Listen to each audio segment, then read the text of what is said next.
భద్రాద్రి కొత్తగూడెం జిల్లా దుమ్ముగూడెం మండలం నర్సాపురం గ్రామానికి చెందినటువంటి యువతి. ఆమెకు కేవలం 21 సంవత్సరాలు. పేరు వచ్చేసి సరస్వతి.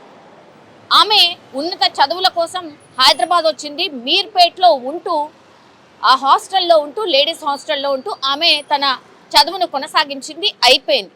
ఆ తర్వాత రీసెంట్గా ఆమెకు టెలికాలర్ జాబ్ వచ్చింది. సో టెలికాలర్ జాబ్ చేసుకుంటూ ఆమె జీవనాన్ని సాగిస్తున్నటువంటి పరిస్థితి. ఇక్కడే ఒక 2-3 ఏళ్ల క్రితం నందకిషోర్ అనే వ్యక్తితోని సరస్వతికి పరిచయం ఏర్పడింది. ఆ తర్వాత ఇద్దరి పరిచయం కాస్త ప్రేమగా మారింది. నందకిషోర్ ఏమీ చేసేవాడు కాదు, కానీ సరస్వతి మాత్రం యాజ్ టెలికాలర్గా పనిచేస్తోంది. మొన్న న్యూ ఇయర్ సందర్భంగా ఈ అమ్మాయి వాళ్ళ ఇంటికి వెళ్ళి వచ్చింది. దానికంటే ముందు కూడా తరచుగా 2-3 ఏళ్ళు అయిపోయింది. మన పెళ్లి విషయాన్ని ఇద్దరి పేరెంట్స్కి చెప్దాం, ఒప్పిద్దాం అనేటువంటిది ఫ్రీక్వెంట్గా వీళ్ళిద్దరి మధ్య డిస్కషన్ ఏర్పడింది. దీంతో నందకిషోర్ చూద్దాం చేద్దాం అనేటువంటి మాట చెప్తూ పోస్ట్పోన్ చేస్తూ వస్తున్నాడు. దీంతో మొన్న న్యూ ఇయర్కి తన సొంతూరుకు వెళ్ళినటువంటి సరస్వతి తిరిగి వచ్చింది. మొన్న ఆదివారం రోజు మళ్ళీ ఇద్దరు కలుసుకున్నారు. ఆ టైంలో కూడా ఇంకా నేను పెళ్ళిని పోస్ట్పోన్ చేయలేను, మా అమ్మా నాన్న పూర్తిగా ఒత్తిడి తెస్తూ ఉన్నారు, పెళ్లి సంబంధాలు చూస్తామని చెప్తూ ఉన్నారు, మన వ్యవహారం ఆర్ ప్రేమకు సంబంధించిన ఇన్ఫర్మేషన్ని మా అమ్మా నాన్నకి నేను చెప్తాను, మీ అమ్మా నాన్నకు కూడా నువ్వు చెప్పు అనే ఒత్తిడి ఈ అమ్మాయి ఈ నందకిషోర్ మీద ఒత్తిడి చేయడం స్టార్ట్ చేసింది. దీంతో ఏముంటుంది, నచ్చలేదు. ఎందుకంటే అసలు పెళ్లి చేసుకోవాలనే ఉద్దేశం లేనట్టుంది నందకిషోర్. ఈ మాట అనడానికి కారణం ఏంటంటే ఇప్పుడు ఆ అమ్మాయి మీద నందకిషోర్ ఒక ఆరోపణ చేశాడు. నువ్వు నాతోనే కాదు ఇంకో వేరే అబ్బాయితో కూడా తిరుగుతున్నావు, నిన్ను నేనెట్లా మ్యారేజ్ చేసుకోవాలి, నేను చేసుకునేది లేదు అని ఖరాఖండిగా చెప్పేసాడట మొన్న ఆదివారం. దీంతో ఆ అమ్మాయి పూర్తిగా మనస్తాపానికి గురై మీర్పేట్లో తను ఉంటున్నటువంటి హాస్టల్లోనే ఉరేసుకొని ఆత్మహత్య చేసుకుంది. దీంతో నందకిషోర్ మీద ఇప్పుడు ఈ అమ్మాయి సరస్వతి ఎవరైతే ఉన్నారో ఈ అమ్మాయి వాళ్ళ చెల్లి ఇక్కడే ఉంటుంది. సో ఆ అమ్మాయికి ఇన్ఫర్మేషన్ ఇచ్చారు. ఆ అమ్మాయి వచ్చి ఇంకా వాళ్ళ అక్క మృతదేహం మీద పడి భయంకరంగా ఏడవడం. ఆ తర్వాత ఈ నందకిషోర్ అనే వ్యక్తి మా అక్కని మోసం చేశాడు, మ్యారేజ్ చేసుకుంటా అని చెప్పి నమ్మించి మరీ మోసం చేశాడు, నందకిషోరే మా అక్కని చంపాడు అనేటువంటిది పోలీసులకు ఆమె ఫిర్యాదులో పేర్కొనడం అయితే జరిగింది.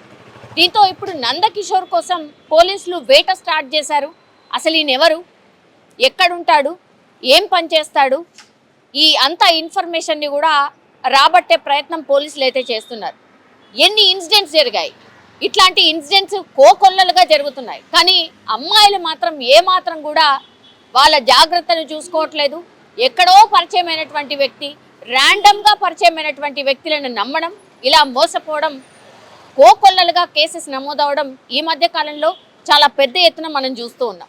మరోసారి ఇప్పుడు సరస్వతి అనే అమ్మాయి మరో వ్యక్తి ట్రాప్లో పడి ఇప్పుడు ఆత్మహత్య చేసుకునే పరిస్థితి దాకా వచ్చింది అని అంటే అర్థం చేసుకోవచ్చు. ఇట్లాంటి ఎన్ని ఇన్సిడెంట్స్ జరుగుతున్నా సరే అమ్మాయిల మైండ్ సెట్ మారట్లేదు. అట్లాగే నేనేమి అబ్బాయిల వెనకేసుకు రావట్లేదు, కానీ అబ్బాయిల మైండ్ సెట్ కూడా మారట్లేదు. సో ఇద్దరు కూడా నిజంగా ప్రేమకు సంబంధించిన వ్యవహారం ఉన్నప్పుడు వాళ్ళ పేరెంట్స్ని ఒప్పించి మ్యారేజ్ చేసుకోవాలి, కానీ ఇట్లా ఎవరి సమ్మతం లేకుండా ఎవరిని ఒప్పించకుండానే మ్యారేజ్ చేసుకోవాలన్న ప్రపోజల్ ఇట్లాంటివి అన్నీ తెచ్చినప్పుడు మాత్రమే ఇట్లాంటి ఇన్సిడెంట్లు జరుగుతున్నాయి. కొంత సెన్సిటివ్ ఉంటే మాత్రం అమ్మాయి ఇట్లాంటి డిసిషనే తీసుకుంటుంది. ఇది అబ్బాయిలకు కూడా వర్తిస్తుంది.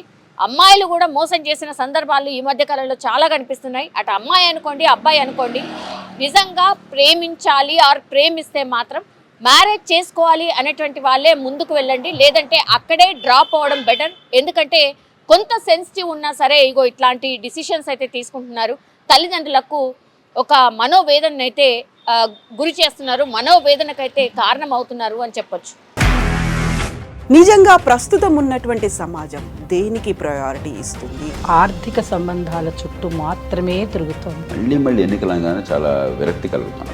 మంచి అనిపిస్తుంది కదా, లేడీస్ కూడా ఛాలెంజింగ్ జాబ్స్ చేసినప్పుడు చాలా బాగుంటది. ట్రాఫిక్ అసిస్టెంట్స్ గా నియమించిన ట్రాన్స్జెండర్స్ అందరితో సాల్యూట్ చేయించుకుంటున్నారు. ఫుడ్ డెలివరీ ఇవ్వటానికి వెళ్ళినటువంటి డెలివరీ బాయ్ అనిల్ పై కళ్ళ ముందు